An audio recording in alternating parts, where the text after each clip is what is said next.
Hello friends, આજે આપણે બનાવીશું કાઠિયાવાડી વઘારેલી ખીચડી. આ ખીચડી તમે જોઈ શકો છો, એકદમ ટેસ્ટી દેખાઈ રહી છે અને ટેસ્ટમાં પણ એટલી જ ટેસ્ટી બને છે. અને આને બનાવવી એકદમ સહેલી છે. સાથે આપણે આટલા બધા વેજીટેબલ વાપરવાના છીએ તો હેલ્ધી પણ બનશે. તો ચાલો બનાવી લઈએ આજે ઢાબા સ્ટાઇલ કાઠિયાવાડી વઘારેલી.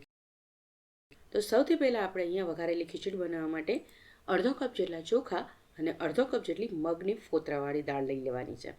અહીંયા ખાસ ધ્યાન રાખવાનું, જે પણ તમે દાળ લેતા હોય એ અડધો અડધ લેવાની. હું આજે મગની દાળની બનાવવાની છું તો બે અડધી અડધી દાળ અને ચોખા લઈ લીધા છે. જનરલી કાઠિયાવાડી વઘારેલી ખીચડીમાં મગની દાળ હોય છે અને કાં પછી તુવેરની દાળની વઘારેલી ખીચડી હોય છે. આજે હું મગની દાળની બનાવવાની છું તો બેને મેં કુકરમાં ઉમેરી દીધા છે અને એને આપણે પાણી ઉમેરીને 3 થી 4 વખત ધોઈ લેવાનું અને પછી આપણે એમાં પાણી ઉમેરવાનું છે. તો તમે જે વાટકીથી ખીચડી લીધી હોય એનું 4 થી 4.5 ગણું પાણી આપણે ઉમેરવાનું છે. તો વાટકીથી માપીને મેં 8 વાટકી જેટલું પાણી ઉમેર્યું છે.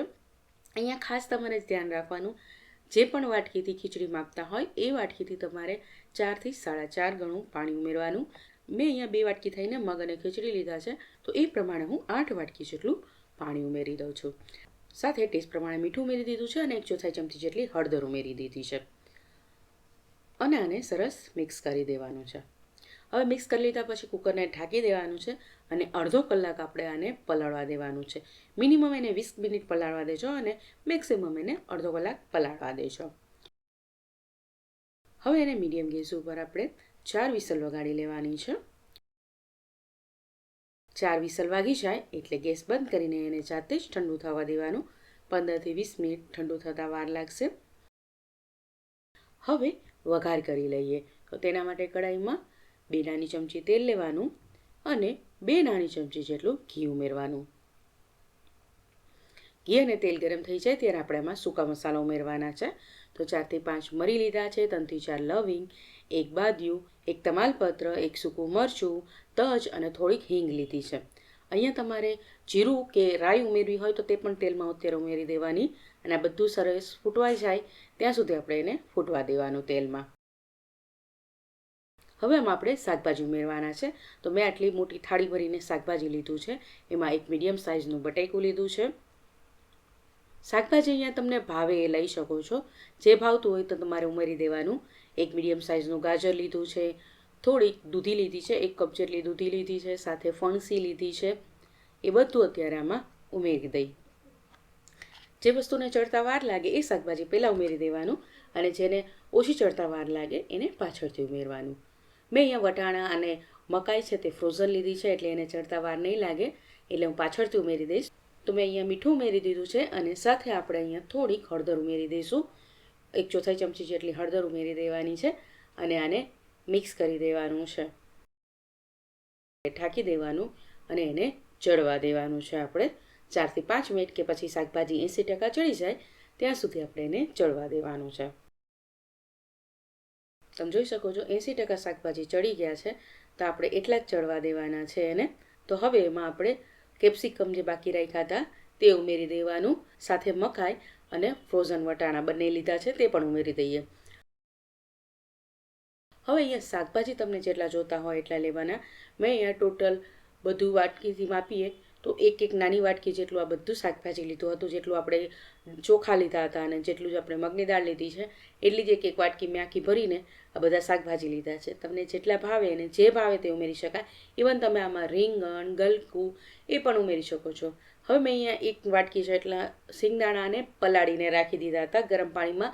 1 કલાક પલાળી દીધા હતા તો એને નિતારે એમ એ પણ આમાં ઉમેરી દીધા છે. તો એ પણ ઉમેરી દીધા છે. હવે આને ઢાંકીને આપણે ચડવા દઈએ 1 થી 2 મિનિટ. ત્યાં સુધીમાં કુકર પણ ઠંડુ થઈ ગયું હશે, તમે જોઈ શકો છો. અને ખીચડી સરસ ચડી ગઈ છે. તમે આને ખીચડીને આમને આમ સર્વ કરવી હોય તો આમને આમ સર્વ કરી શકો છો અને વઘારવી હોય તો આ રીતે વઘારી પણ શકો છો. ઇવન તમારે ડાયરેક્ટ કુકરમાં વઘારીને પછી ખીચડી નાખીને ચડવા દેવી હોય ને તો એ રીતે ચડવા દેજો. તો એમાં તમારે 5 ગણું પાણી ઉમેરવાની જરૂર પડશે. તો એ રીતે 5 ગણું પાણી ઉમેરી દેજો. તો હવે શાકભાજી ચડી ગયા છે તો એમાં આપણે થોડાક ટમેટાં ઉમેરી દઈએ. મેં અહીંયા અડધું જ ટમેટું લીધું હતું. ટમેટું તમે જોઈએ એટલું ઉમેરી દેવાનું અને પછી આપણે ખીચડી ઉમેરી દેવાની. ખીચડી ઉમેરી દીધા પછી એને સરસ મિક્સ કરી લેવાનું. હવે મિક્સ કરી લીધા પછી આપણે પાણીની જરૂર પડશે, કેમ કે તમે જોઈ શકો છો ખીચડી ઘાટી છે. તમારે જો આટલી ઘાટી ખીચડી ન રાખવી હોય તો પછી તમારે ગરમ પાણી ઉમેરવાનું, જેટલી ઢીલી કરવી હોય એ પ્રમાણે પાણી ઉમેરવાનું. મેં અહીંયા 1.5 વાટકી જેટલું, આપણે જે વાટકી આગળ લીધી માપી હતી એ 1.5 વાટકી જેટલું ગરમ પાણી ઉમેર્યું છે. જ્યારે પણ ખીચડીમાં જરૂર પડે ત્યારે હંમેશા ગરમ પાણી ઉમેરજો, નહીં તો પછી ટેસ્ટ બગડી જાય છે. એટલે હંમેશા થોડુંક ગરમ પાણી જ ઉમેરવાનું એમાં. તો તમે જોઈ શકો છો આ મીડિયમ થીક ખીચડી થઈ ગઈ છે. હજુ પાતળી કરવી હોય તો હજુ પાણી ઉમેરી દેવાનું. હવે ઢાંકીને 4 થી 5 મિનિટ એને ચડવા દેવાનું. તમે જોઈ શકો છો સરસ ખીચડી ચડી ગઈ છે.